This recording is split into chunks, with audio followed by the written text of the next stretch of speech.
Sir, ano po ang pinakamatinding hakbang nating mga Pilipino para tapusin ang korupsyon nang hindi gumagamit ng gulo? Madam at mga tol, yung tanong na yan mismo yung sikretong pilit itinatago sa atin ng mga nakaupo. Ayaw nilang malaman natin na mas may kapangyarihan tayo kaysa sa kanila. At yung tanong na yan ang eksaktong gigising sa natutulog nating tapang. Araw-araw tayong kumakayod. Tapos ipagkakatiwala lang natin ang bilyones na buwis natin sa mga politikong ang tanging pangarap sa buhay ay magnakaw.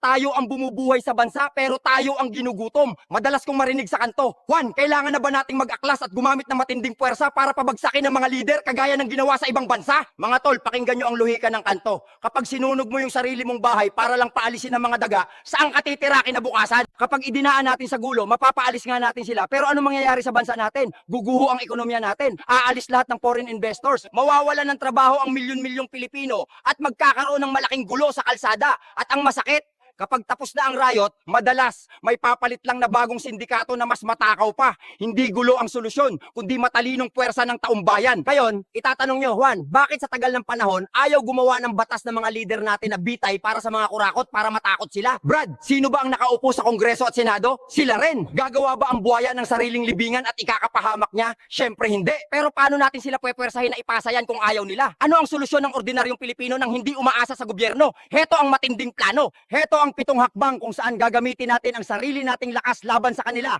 na may kasamang panangga para hindi tayo madugas. Unang hakbang, ang People's Initiative o Batas ng Taumbayan. Mga tol, hindi natin kailangan ng Kongreso para gumawa ng batas. May batas tayo, ang Republic Act 6735, na nagsasabing kapag nakalikom tayo ng sapat na porsyento ng pirma mula sa mga botante, tayo mismo ang pwedeng magpasa ng batas sa pamamagitan ng direktang botohan ng buong bayan. Pwede nating isulat ang batas na death penalty o habang buhay na kulong at pagbawi ng yaman sa mga kurakot.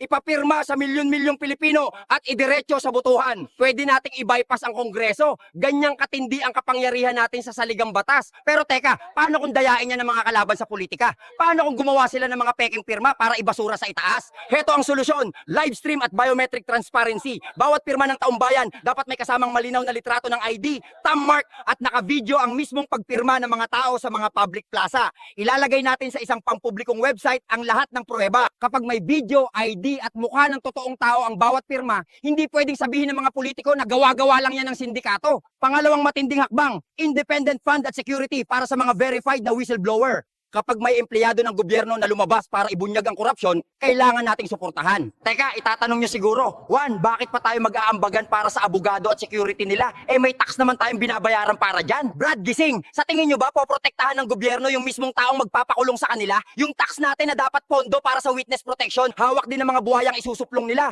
Kaya kailangan natin ng sariling pondo ng taumbayan. Mag-ambagan tayo para kumuha ng pinakamalupit na private lawyer at matinding private security na magbabantay sa kanila 24/7 para hindi sila maitumba o mapatahimik. Pero heto ang matinding babala. Paano kung gawa-gawang kwento lang pala yan na binayaran ng kalabang politiko para siraan ang nakaupo? Pwes, heto ang rule ng taumbayan. No hard evidence, no support. Bago natin suportahan ang isang whistleblower, kailangan maglatag siya ng matibay na ebidensya. Ipakita ang bank transactions, i-play ang sikretong voice recording, ilabas ang mga original na kontrata.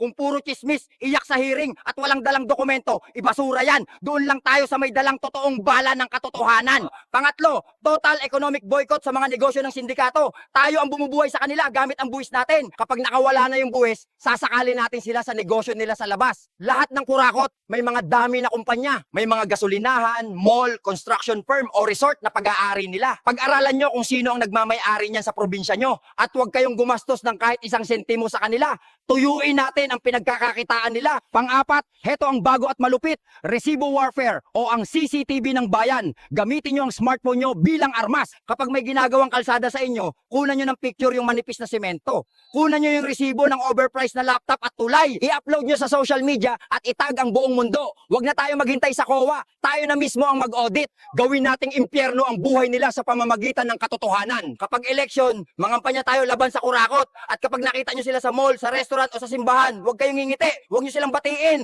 Tignan nyo sila mula ulo hanggang paa ng may pandidiri. Kapag hindi na sila makalabas ng bahay dahil pandidirihan sila ng tao, dyan sila susuko. Pang-anim, ang FOI avalanche o baha ng resibo. May karapatan tayo sa impormasyon. Sabay-sabay tayo mag-file ng Freedom of Information o FOI request sa mga opisina ng mayor o governor. Hingin natin ang bawat resibo, bawat kontrata, bawat pinagkagastusan nila. Kapag nakatanggap sila ng 10,000 request araw-araw mula sa mga ordinaryong mamamayan, mapaparalisa ang opisina nila. At pampito, deplatforming sa mga eskwelahan at simbahan. Tigilan na natin ang pag-imbita sa mga politiko para maging guest speaker sa mga graduation o maging ninong sa kasal. Bakit nyo pinapapagsalita ang isang kawatan sa harap ng mga anak nyo na nag-aaral ng mabuti? Ihiwalay natin sila sa mga sagradong okasyon ng pamilya natin. Ngayon, ano ang parusa sa mga politikong pipigil o haharang sa planong ito ng taumbayan? Ang hatol natin, total political blacklisting. Kapag may politikong kumontra sa batas ng taumbayan, parurusahan natin ang buong angka nila. Hindi na iboboto kahit kailan ang kahit sinong may dala ng apelyido nila. Hindi natin kailangan dumaan sa matinding gulo para bawiin ang Pilipinas.